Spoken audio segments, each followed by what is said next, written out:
Welcome, everybody. We're going to talk once more about some gaited horses today. We didn't quite finish up our conversation from our last two videos, so if you haven't seen them, check them out. Gaited horses in Western Dressage. But in the meantime, let me introduce you to my co-host, Dayna Roberts, who's now become my sidekick. Woohoo! And she's an amazing, she's the vice president of Western Dressage Association of Georgia, and she's become my sidekick and help with all of this IT stuff.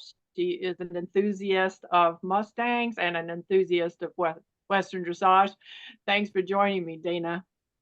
Thank you. Also with us today is our guest speaker, Tami Steinbrecher, and she has over 20 years of training and enjoying and working with gaited horses. She's an amazing woman, outgoing president of the Georgia affiliate of Western Dressage of Georgia, and she has just this year and last year, her horse Wicked Wolf has been recipient of Horse of the Year through USEF, gaited and second and third level Horse of the Year, which is an amazing accomplishment. And he was one of the first gaited horses to be recognized by USEF.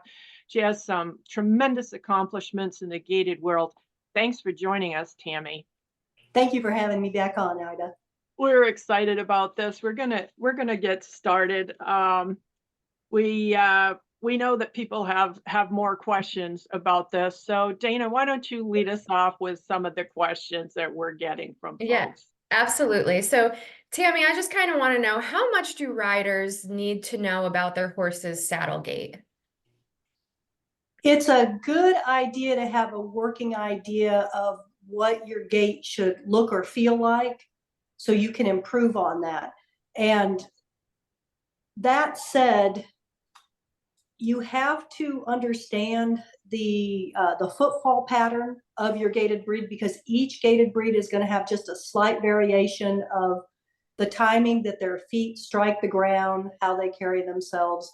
So it's really a good idea if you have a general knowledge of that, because we get a lot of people that come from the trotting horse side that are new to gaited horses. And as we talked about with that gait spectrum, they can do anything between a trot and a pace. And so if you have a good idea of kind of what right is supposed to look and feel like, it'll help you a lot with improving that horse's gait and rideability. Got it. So where can a trainer or rider get information on their horse's intermediate gait? Or I guess in Western Dressage, we generalize it as saddle gait. Right. One of the first places I would look is, depending on the breed of horse I had, and they don't have to be registered, but if I knew something that was predominantly a Missouri Foxtrot or predominantly a Tennessee walking horse, I would go to my breed association and I would look under their gaits what they consider to be a breed standard gait and footfall. And then from there, so I've read what it's supposed to look like, but now I need to see what it's supposed to look like. So I might look out for some shows in my area, some pleasure horse shows that I could go to and watch both rail and versatility classes, and watch how the judge ties that, see what they're deeming to be most correct within that breed association. If you've got a friend that has a gaited horse and you want to learn a little bit more, I'd go talk to them. And getting those eyes on the ground really helps with your feel. Once you've read what it's supposed to be, you've gone and you've seen what it's supposed to look like, now you can have someone kind of help you get that rhythm and that timing going.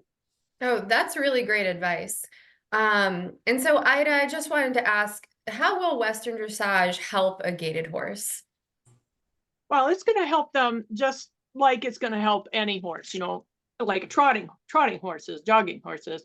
It's going to do the same thing because we require them and we ask them in the test to do all the same things. They do the same patterns. So we're asking them to do transitions. We're asking them to be straight. We're asking them to come around in connection.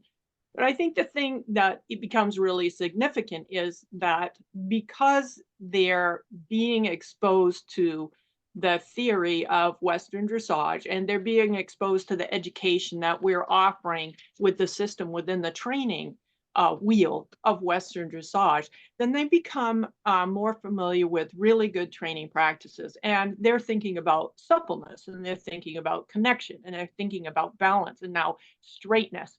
And so for gaited horses, as well as for what we refer to as trotting horses, but jogging horses, they're going to be improving their transitions. And I think, especially with gaited horses, because they have variations, a lot of them have variations of walk, because their intermediate gaits are variations of walk, that their transitions become a good deal more clear, because we got those eagle eyes. Those judges got those eagle's eyes on those transitions, and we're looking at them, and those, and they're working on those transitions. So suppleness from front to back, bendability, rideability, and gaited horses are a pleasure, a real pleasure to ride. They're super on your back, and they have great temperaments.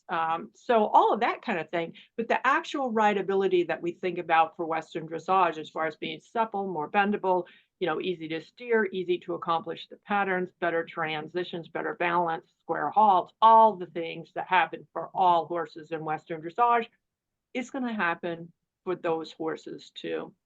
Tami, I want to bring you in on this comment, because you have really experienced this. Have I missed anything on that?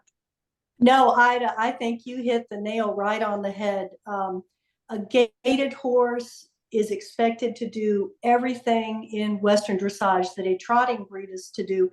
And you are absolutely right. It just helps make the horse as a whole better. It helps you with your rhythm. It helps you with your suppleness, your connection, and on up. There's nothing about it that won't make your horse better in the long run. And it makes you a better rider. It makes you pay a lot more attention. And I like what you said about the transitions, because getting that good transition into that next gait is really going to help you with that. Instead of having it very abrupt and jarring, you're smoothing out all those rough edges. I appreciate that. Yes. We're going to attach a slide, right, Dayna, to the end of this video for you, showing once again a selection. It's not every single organization, but many of the organizations that are for gaited horses within the United States. For a reference for any of you who are looking for information, these are their email addresses and things, so that you can have a contact idea of where to go. And we're just doing that as a courtesy to help you out.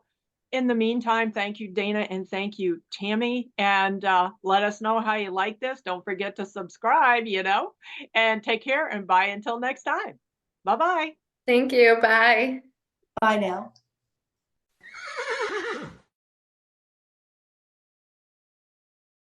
Thanks for watching. If you like the information we provided today, don't forget, subscribe, like, and share.